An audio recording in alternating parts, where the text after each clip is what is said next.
Hai guys, welcome back to Bios Class. Nah, hari ini aku mau menjelaskan tentang salah satu topik yang ada di pelajaran akuntansi, yaitu notes payable ya. Nah, notes payable ini sebenarnya adalah perjanjian ya, perjanjian yang dibuat oleh seseorang bahwa dia itu akan membayar sejumlah uang dalam waktu yang telah ditentukan ya, atau sebenarnya ini sama aja kayak kita tuh ngutang sama orang gitu ya, kita ngutang sama orang tapi ada surat perjanjiannya gitu. Jadi misalnya si A gitu ya, nah misalnya notes payable ini bisa dipakai buat macam-macam ya. Bisa dia misalnya minta cash ke orang, maksudnya dia ngutang dalam uang kas gitu ya. Bisa juga dia kalau mau beli barang tapi dia nggak punya uang, nah dia bisa mengeluarkan yang namanya notes payable ini ya. Nah, jadi sistemnya seperti ini. Atau bahasa Indonesianya itu kita kenal dengan nama wesel bayar ya, atau hutang wesel. Oke.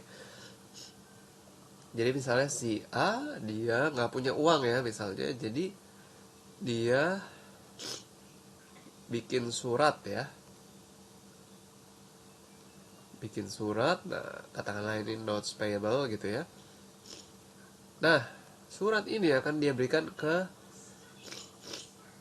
si B ya, dan nanti B itu akan memberikan uang ke A sesuai dengan nilai yang tertera di dalam notes payable tersebut ya.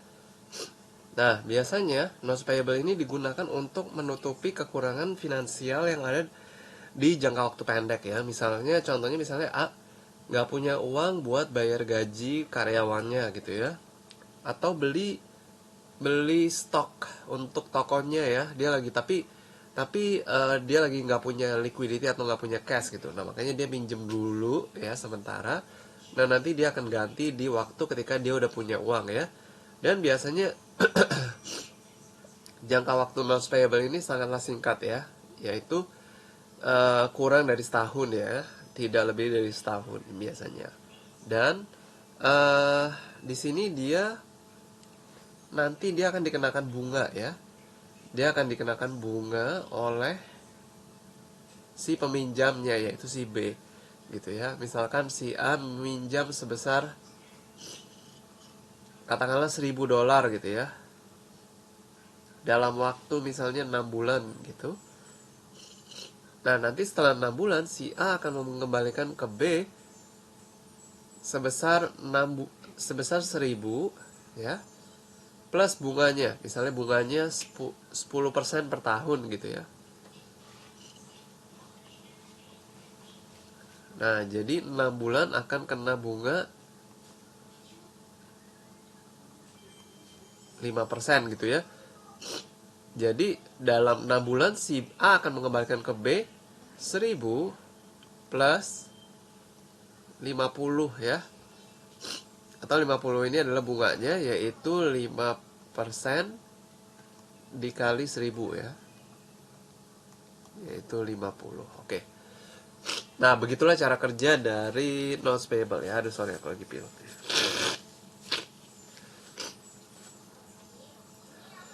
Nah, jadi ini bisa macam-macam ya, bisa 6 bulan, bisa 3 bulan ya, bisa sebulan juga bisa, mungkin 3 bulan gitu ya. Oke, nah langsung kita mau lihat coba contoh soalnya di dalam pelajaran akuntansi ya, seperti apa sih cara menulis jurnalnya. Misalnya Hong Kong National Bank agreed to lend 100,000 on September 1, 2017 if CW Company signs a 100,000 12% for month note maturing on January 1. Oke, perhatikan di sini ya. Jadi jumlah hutangnya sebesar 1.000. Nah, ini yang mengeluarkan itu Hong Kong ya. Maksudnya Hong Kong National Bank ini akan memberikan hutang kepada CWCO ya, atau CWCO.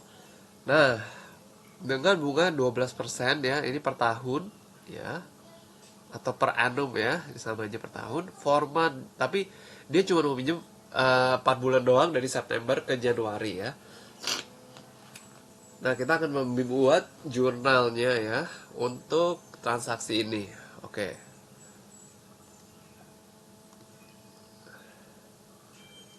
Nah, yang A, prepare journal entry ya on September 1. Nah, September 1 ini si cewek ini menerima uang 100.000 ya, dan dia membuat notes payable. Oke. Jadi dia akan mendapat cash ya, cash aset ya, aset kalau bertambah di debit ya. Nah, notes payable ini adalah liability ya, kewajiban notes payable. Jadi kalau nambah di kredit sebesar 100.000.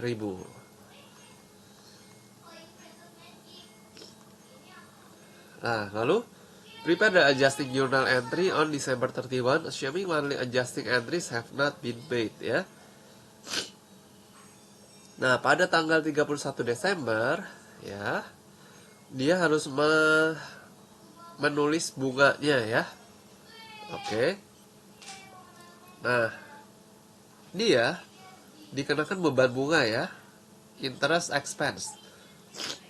Nah, expense itu kalau nambah di debit ya, interest expense di debit. Lalu, tapi karena dia belum bayar, kenapa dia belum bayar? Karena ini tanggal 31 Desember ya, dan dia membayarnya itu di Januari 1 sekalian sama dia balikin hutangnya ya. Nah, kenapa sih harus ribet-ribet ya, Desember 31 tuh harus dicatat? Biasanya di pembukuan itu tutup bukunya itu di akhir tahun ya. Jadi ini harus dicatat dulu. Walaupun dia belum bayar, tapi udah harus dicatat terhutang ibaratnya ya. Nah, makanya kita tulis interest payable karena bunga yang terhutang ya. Interest payable, interest expense ya, bukan interest expense dan cash. Kalau interest expense dan cash berarti dia udah dibayar bunganya. Oke, kita akan hitung bunganya. Nah, bunganya adalah 100.000 dikali 12% ya. 12/100 dikali 4/12 ya. Kenapa 4/12? Karena hutangnya cuma 4 bulan, tapi bunganya per tahun. Oke. 4.000 ya. Oke, jadi kita tulis 4.000. 4.000. Oke, yang C, prepare journal entry and maturity. Nah, ketika ini udah jatuh tempo pembayaran bunga plus hutangnya ya. Nah, jadi kita akan, tadi kalau notes payable gampangnya ya, kalau dibayar dibalik aja. Notes payable kan tadi kita keluarin, sekarang dibayar berarti dia ibaratnya kayak ditaruh di lawannya gitu ya. Notes payable ditaruh di debit berarti udah lunas. Nah, habis itu interest payable juga tadi kan ada di kredit. Nah, sekarang kita taruh juga di debit ya, di lawannya aja gitu ya, untuk menghapus yang udah ditulis, ibaratnya seperti itu ya. Itu cara menulis untuk pelunasan ya. Lalu cash ya, karena kita bayar. Nah, jumlahnya adalah 100.000 ya hutangnya, interest payable 4.000, berarti totalnya adalah 104.000 hutang plus bunganya. Oke, nah simple ya, seperti itu aja cara menulis atau menjurnal untuk notes payable ya. Jadi ingat, notes payable adalah hutang jangka pendek yang dikeluarkan oleh orang untuk biasanya dia memiliki kebutuhan keuangan jangka pendek ya. Contohnya untuk beli inventaris atau beli untuk bayar gaji ya, seperti itu sih. Oke, kalau kalian masih ada pertanyaan, kalian boleh tulis di kolom komentar. Thank you guys for watching this video. See you again in the next video.